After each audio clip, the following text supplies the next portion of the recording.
Hello, everyone. Welcome to day 4 of the Powerful Feminine series featuring powerful South Asian women. Thank you so much for joining today.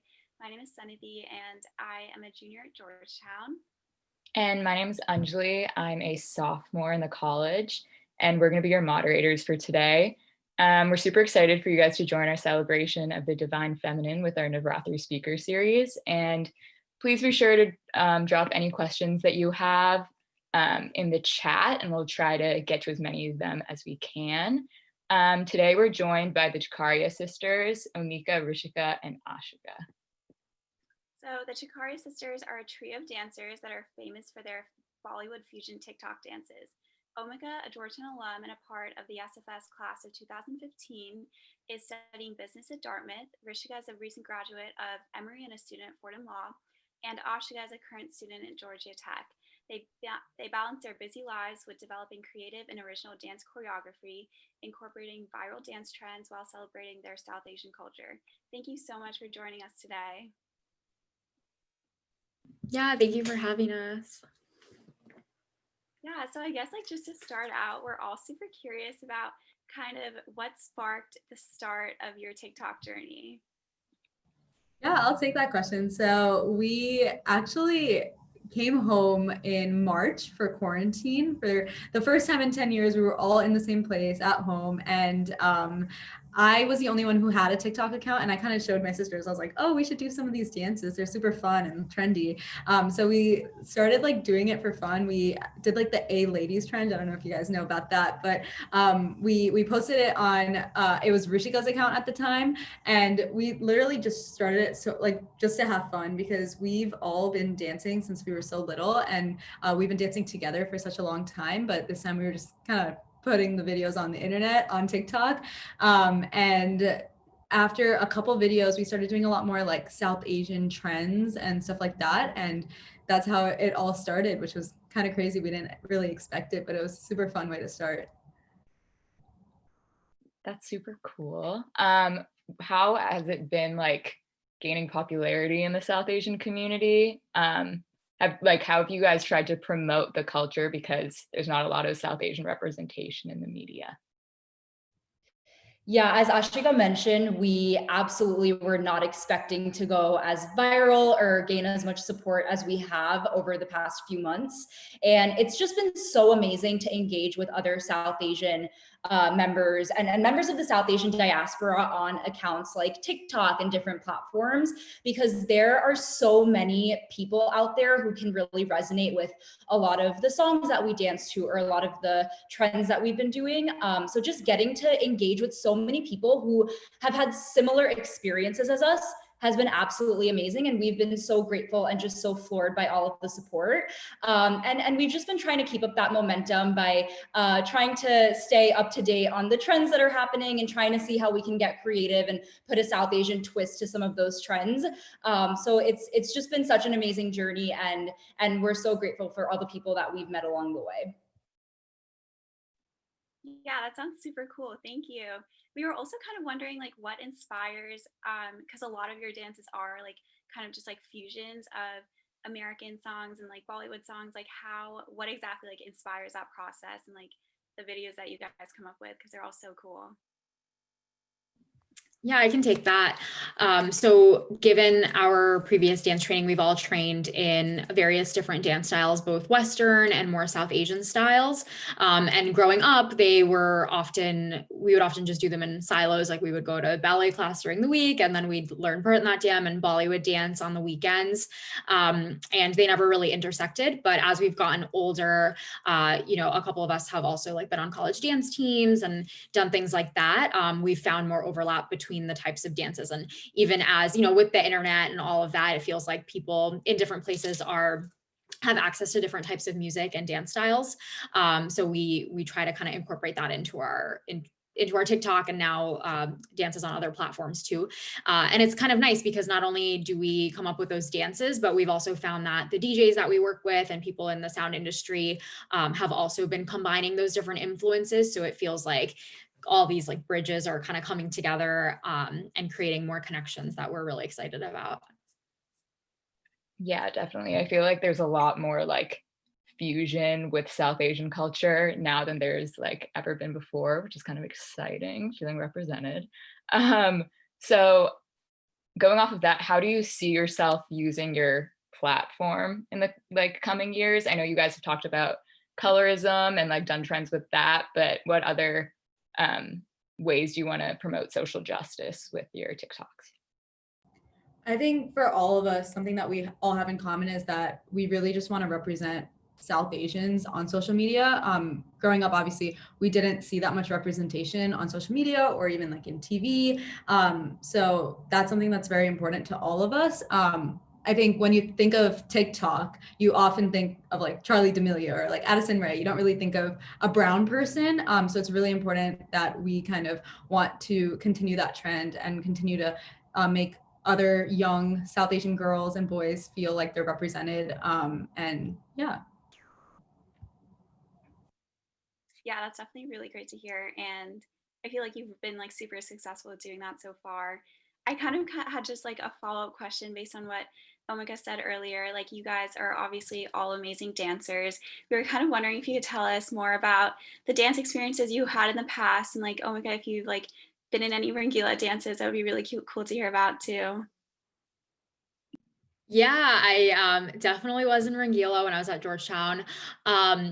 So we, as I mentioned, we all grew up kind of training in different dance styles. The most common dance style that we have is ballet. We learned classical Russian ballet since we were like 2 or 3 years old, and then throughout growing up and beyond. So we've all done that. And then Ashika has trained in a lot of different kind of modern and jazz styles. I know Rishika has done Ras. I've done more Latin training. So we've all done different types of things. When I came to college, I'd grown up in New York, so obviously had a lot of access to the Indian community there growing up. And so when I came to Georgetown, I definitely felt a little bit homesick at times. And one of my first memories of Georgetown is definitely my freshman year Rangila, just like standing on the steps of the Gaston and like waiting to perform and just being a part of this big thing. And it was just so cool. And I'm sure you guys experience this too, but it's just amazing that a lot of people who aren't even South Asian are a part of Rangila. Like, I think that's what makes it so special.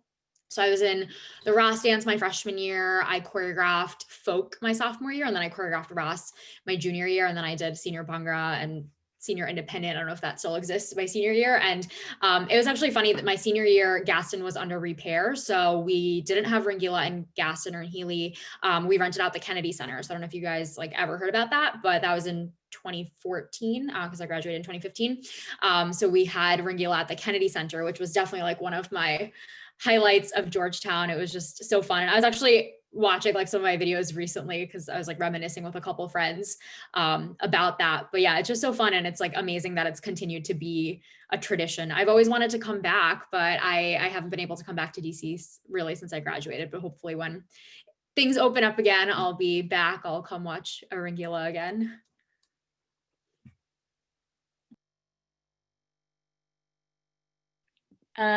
So how have you guys dealt with like hate, I guess? Has it like gotten to you guys because you have YouTube and TikTok? So do you like feel that there's some biases that you've encountered because of your South Asian culture? And how do you deal with that? And if you could tell anyone who like wanted to aspire to join social media and put themselves out there, what advice could you give? Yeah, I think luckily we haven't been getting like crazy hate that I know a lot of like popular TikTokers get. So that's a really good thing because we have such a strong community, which is amazing. But I do think that oftentimes in dance and in for South Asian people expect us to kind of fit this mold. And it's typically like Indian classical dance. And we've all trained in Indian classical dance, but I think on social media, that's what they kind of expect us to do, but sometimes we'll come out and do like a fire hip hop routine, and that's not something that they expect. So we have gotten comments that are like, oh, why are you doing that? That's like not what you're supposed to do. But it's really important for us to kind of be confident in what we're doing. And I think if we were to send a message to other people who want to feel comfortable doing other styles other than just Indian classical dance, just be confident in what you do and just, yeah, own up and do it like you want to do it. Definitely. And also, just another follow-up question. I've also heard that you guys are trained in Russian ballet. So we're kind of wondering how I guess Asha, you kind of touched on this a bit, how you tied in like the various different dance experiences you've had together and how kind of that almost like multidisciplinary like aspect comes together like within your TikTok videos.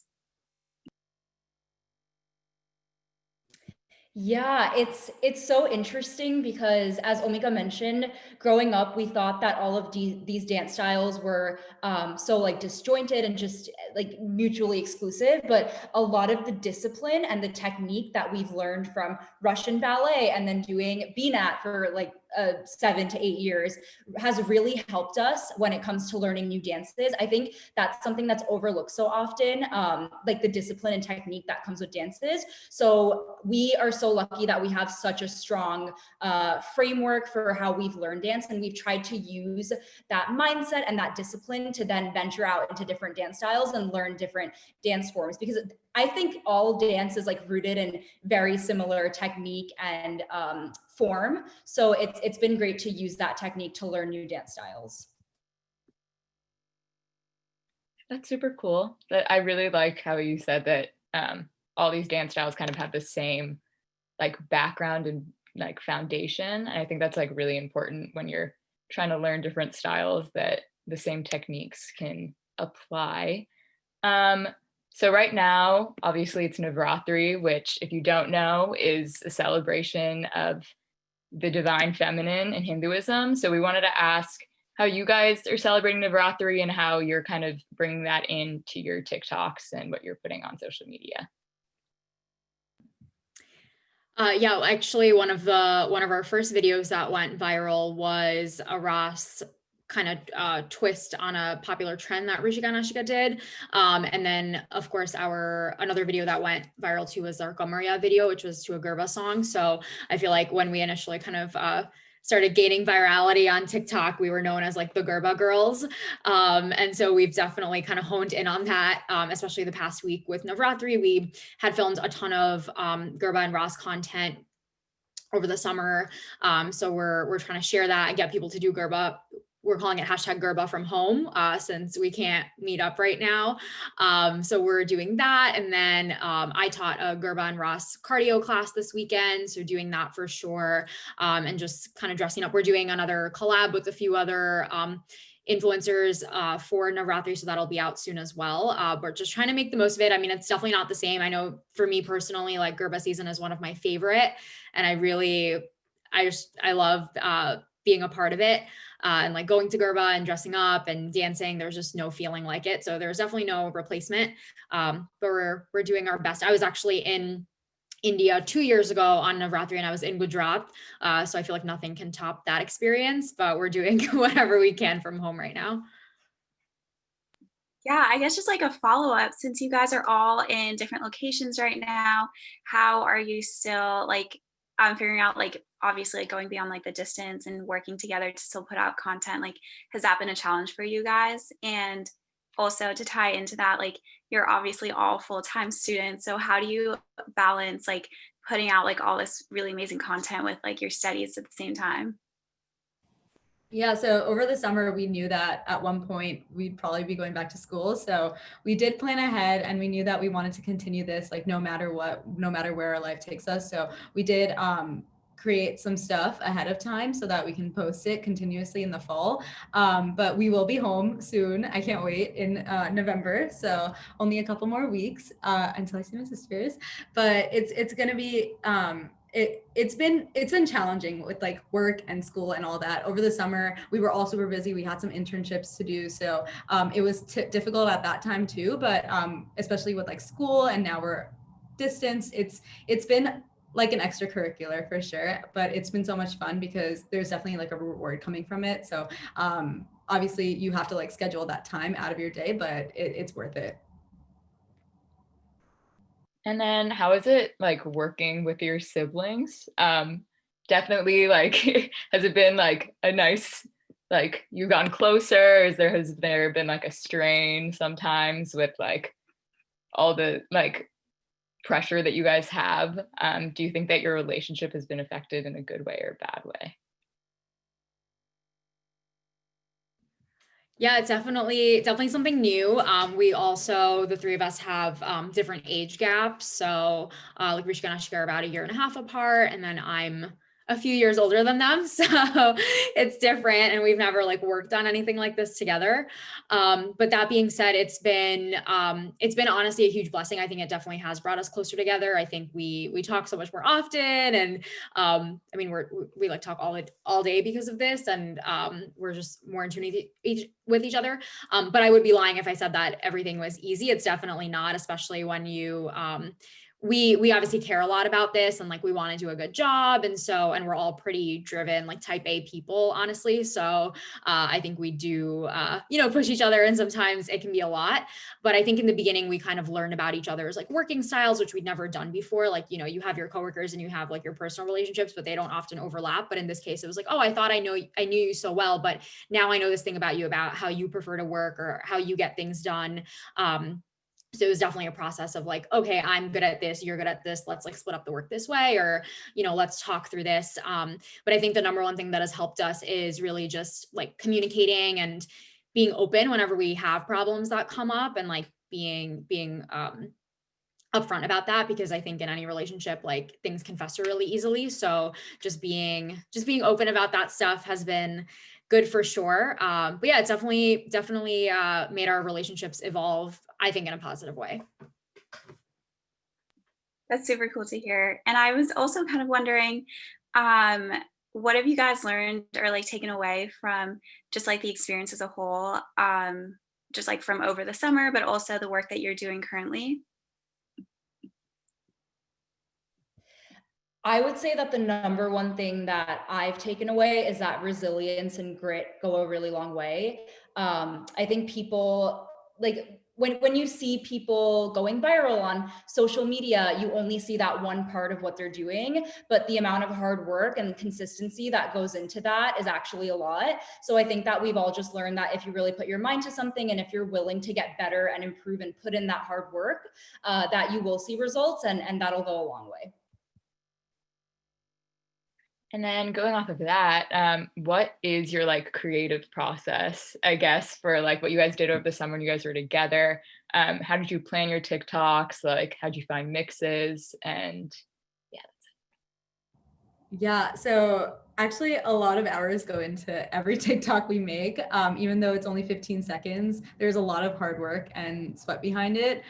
So the first thing we do when we're trying to make a TikTok dance is we find a song. So there are a lot of different DJs that we've been in touch with from the Desi Dance Network, where they basically take like an American song, and then they mix it with the South Asian song, and those are kind of the ones that we really like to dance to. So we kind of listened to it. They reached out to us, so we listened to it and hear it within the three of us, and then we'll let it like sit for a couple of days and see what we can actually create with it. And then in terms of the choreography process, we kind of just move to it and see what happens with their bodies first, and then we start actually putting the moves together. And if that means like working from the back to the front versus the front to the back, it's just really important to be open to what we choreograph.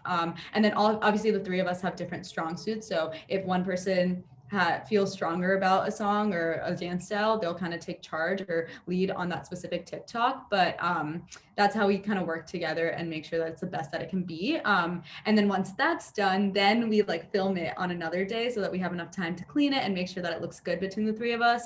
A lot of times when we're filming it on our phones, we realize that like one move doesn't feel right, and then we'll change it. So everything's obviously open to change until like the end final result. But yeah, that's kind of what goes into one TikTok. So a lot of time and effort into 15 seconds. And when we do YouTube, which is like our other platform, it's a lot more time that goes into that because it's longer form videos.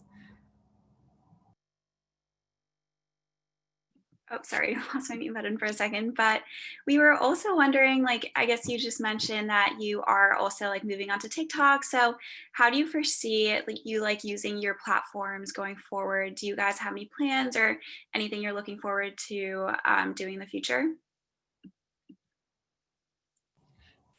Okay. Yeah. So we have an Instagram account, and then we also have a YouTube account, and the three of us have danced again like our whole lives. So we do want to continue dancing for as long as we can.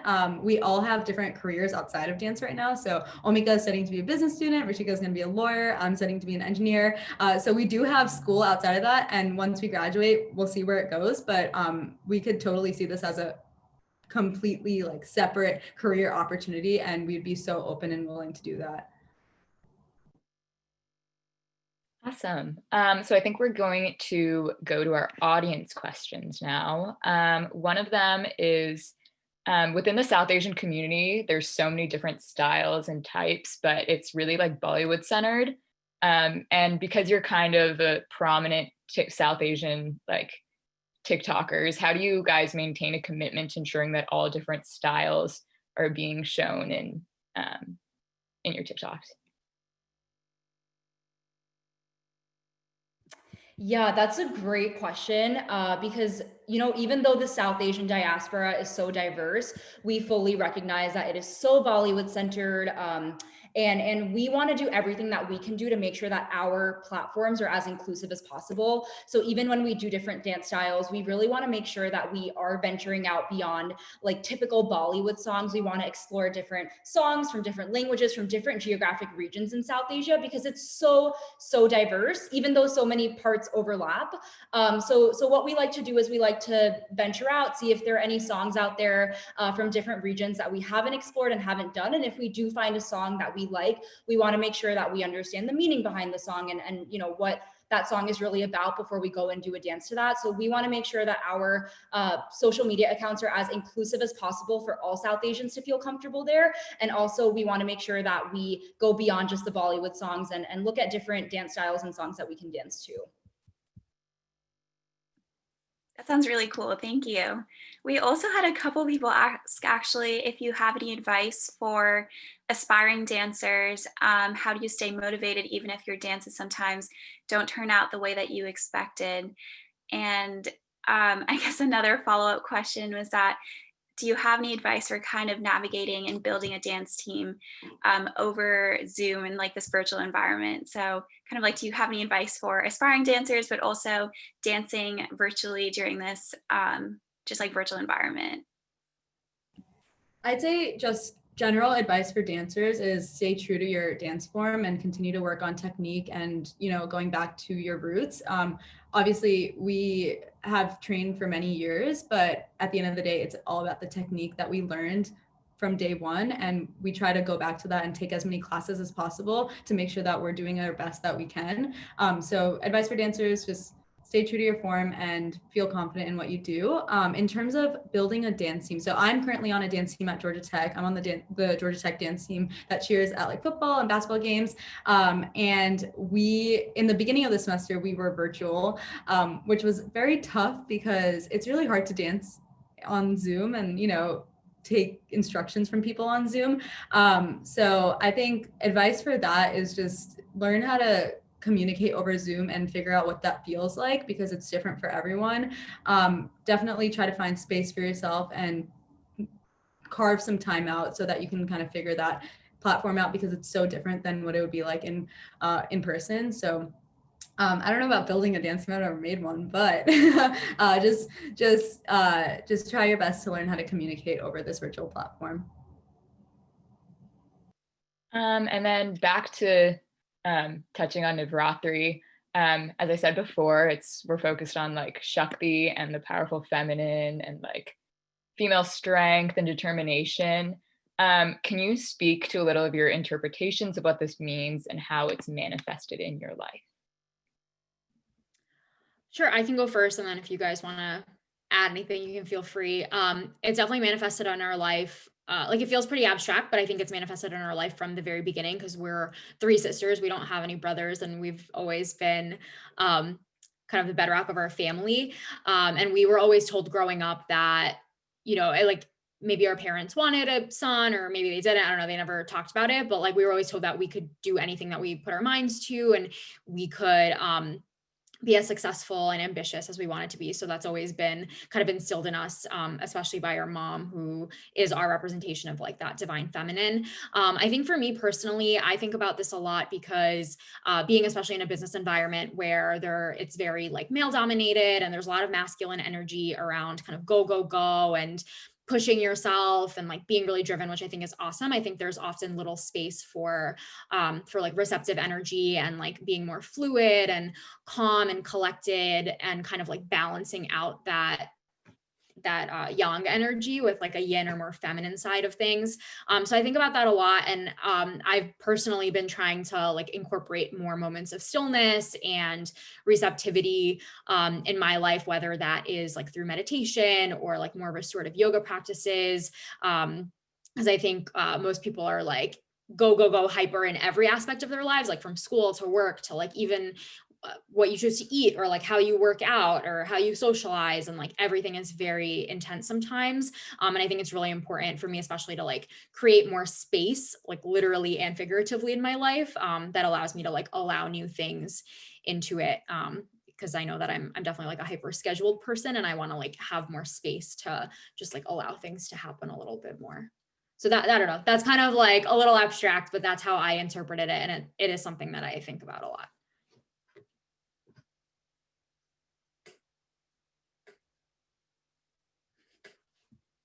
I don't know if like you guys have different interpretations. We'd love to hear it, but also like no pressure. Yeah, I can jump in. Yeah, I think that the idea of like Shakti and empowerment is so multifaceted. It's such a multifaceted concept, and I think it means something so different to everyone. For me specifically, it just involves having agency and the ability to make certain life choices, and also to respect what other people are doing without placing value judgment on what they're choosing to do. Like growing up, I think young girls and women generally are taught that there might be some sort of like time limit on what they can do, or like there might be a cap on how ambitious they can be. But I think that's really changing, and our generation especially is pushing against that. So to all the women who are tuning in, just know that if you set your mind to something, just go for it, do it. And as long as you're making choices that you're happy with, that's all that really matters. Yeah, I think both of those kind of cover how I feel about it too, especially what Omika was saying about being in a very male dominated field. As a woman in STEM, it's difficult, but I think what I could kind of advise anyone who's kind of watching this right now is just to be that role model to other young women who want to pursue the same field and might not have that resource to do so. So just be a role model and continue to push other people to be the best that they can be. And I think this is going to be our last question, but each of you guys can answer it. So today we're joined by a bunch of college students from a bunch of different places. We have Georgetown, Yale, Princeton, and other DMV schools like Hopkins, GW, and American. And we just wanted to ask each of you what advice you have for college students.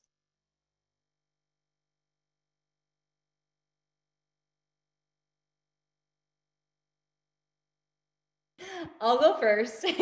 So I recently graduated. I graduated in May. I would really urge all university students to make the most of the resources that you have in college. Once you graduate, I think you'll really feel that like deprivation. You won't have everything that you have right now in college. So I know it's really tough right now in the virtual environment, but make the most of your resources.